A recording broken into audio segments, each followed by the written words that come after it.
It's amazing to have that just sort of that kind of level of singer on a Bastille track is amazing. So cool. Fuck you. Now I have to ask. Welcome, Bastille. Hello. Thank you so much for joining us on Energy. Thank you for having us. This is a pleasure. Well, your new album, it's going to be out middle of June, but I have had a listen. Sneaky. And, I know, right? And it's really just a comprehensive work of art. The Germans have this amazing word that expresses exactly that, as you would expect from the Germans with their precise language, Gesamtkunstwerk. But it's like a concept album, would you say? Yes. Yeah. And it's telling the story of just despair and then hope in the face of that, where I think if anyone has glanced at the news and not been living under a rock, they might have an idea where that comes from. But do you want to take us into the inspiration behind the album? Yeah, I think, our second album, which was called Wild World, was in 2016. We were sort of reacting to the imminent election of Trump and Brexit and all these things that were happening in our lives and in the news, and I guess it was quite confusing. So we wrote this album that was kind of slightly panicked about the state of things, and a lot of it was about articulating, how do you react to it? What's the appropriate thing to do and say? And there's obviously no answer. And I guess this album was a bit of a reaction against that. When we started to make it, we thought, let's go the opposite way. If that was taking the red pill and kind of confronting everything, let's do an album that's taking the blue pill and choosing to be willfully ignorant and naive for the night, and choosing to go, to choosing hedonism, choosing distraction, basically the escape. But then we set out to make that record, and then all those other things just came sort of creeping in, and so it ended up being this concept album. It starts at midnight and it charts the course of an all-nighter, and it ends waking up on the kitchen floor to use things like breakup to talk about the experience, but also about like our breakup from Europe potentially, and to use intimate, small happenings. And this kind of like relatable every day, every night things that happen, like a one night stand, or hearing someone talk intensely at a party, or the feelings of anxiety that everybody has, or being addicted to your phone, like all these different things, which I think everybody experiences at a different point. But we wanted to use quite an intimate story to talk about bigger topics, but to ground them in reality. Absolutely. And your current single, Joy, has this sort of retro gospel feeling that really stands out as sort of the coda to the album and to this crazy night. What was the process of writing that like? We just wanted there to be an element of hope at the end of the record, and I think... Because it's bleak otherwise. Yeah.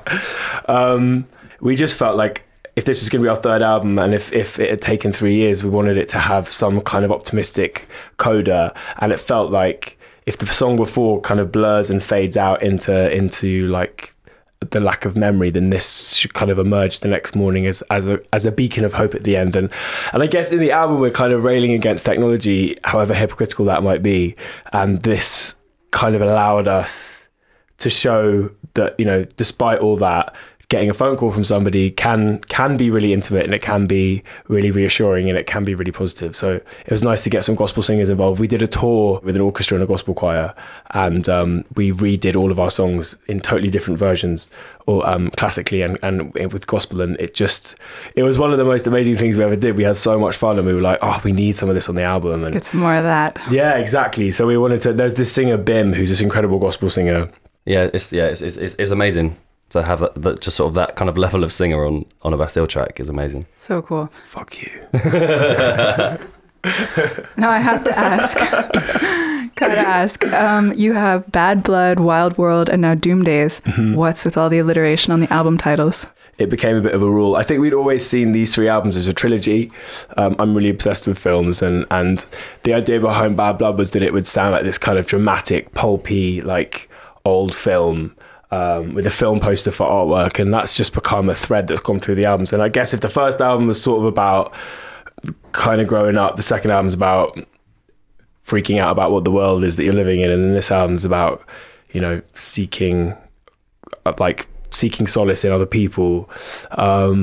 It felt like they should all be tied together by these things, and I guess it's probably a bit OCD, but it was like there was a particular night, I think it was in like Chicago, we were in a pub and throwing around ideas. It's quite a restrictive rule. Yeah. But Doom Days just felt felt kind of perfect for what this album's about. And it's a lyric in a few of the songs, and it's suitably dramatic, I think. Right on. So the cover art, you definitely have this consistent thread of this sort of film poster design elements. And then on Doom Days, so you have like people passed out on a bed and then looking out the window into the distance, and you see this sort of fiery glow of either fire or maybe lava. I'm thinking, is that a reference to your old hit single Pompeii? Oh no, it wasn't. But I'm gonna claim that. Yes, it was. Cut. Yes, it is. Yes, yeah, that's exactly what it is. Well, bit of a random bit of trivia. I've heard your studios in London used to be porn studios. Mm-hmm. Yes. Still is. Completely wild. Still is, yeah. Just added a few keyboards. Yeah. We just took a dictaphone into a porn studio. But when... And Doom Days was the product. Yeah.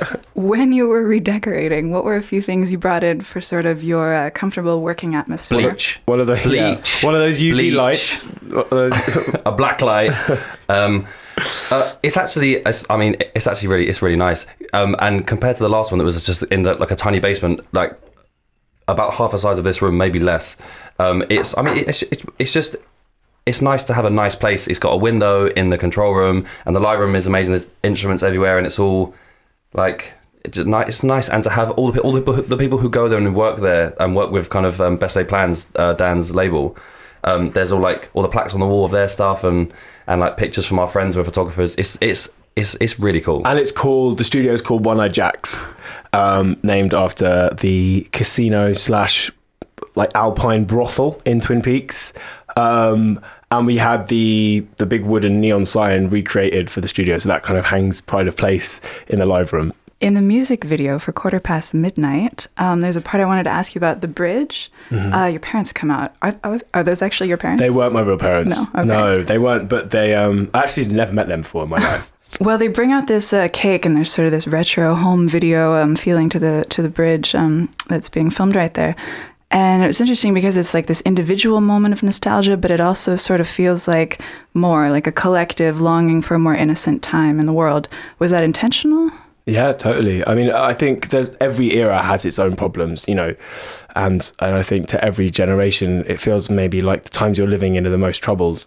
But I guess we were sort of looking to the 90s when we were only, we were barely born, but they were a time where, particularly in the UK, like there was Britpop, there was Brit art, there was amazing like fashion culture, the politics, it was New Labour, it was kind of very left leaning, and it's easy to look back at that now, like rave culture, and kind of idealise it. And so we wanted to reference that music and reference that time.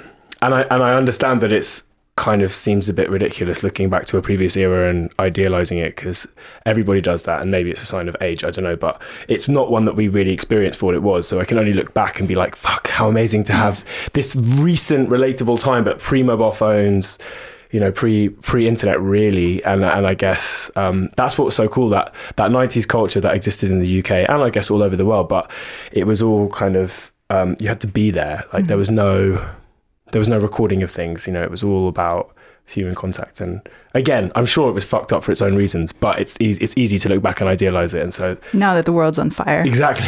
Yeah. Just a little bit. Speaking of people that you're fans of, I read this amazing story in an old interview where you used to have a radio show in college. Yes. And you had Regina Spektor on. I mean, in a way, yeah, we went and interviewed her when she was on tour, and I was totally naive to what, how tours worked, or how, like, we were trying to get in touch with her, and we felt like, what does a radio plugger do? So we called up this person and we're like, hey, and they miraculously gave us an interview with her, and we went and spoke to her, and it was me and my friend, my co-presenter, and between the two of us, we were so starstruck that we didn't really ask any questions. We just told her for half an hour how amazing she was. It was like, probably, it could be held up as like all of the not to do lists of what you shouldn't do in an interview. It was so bad.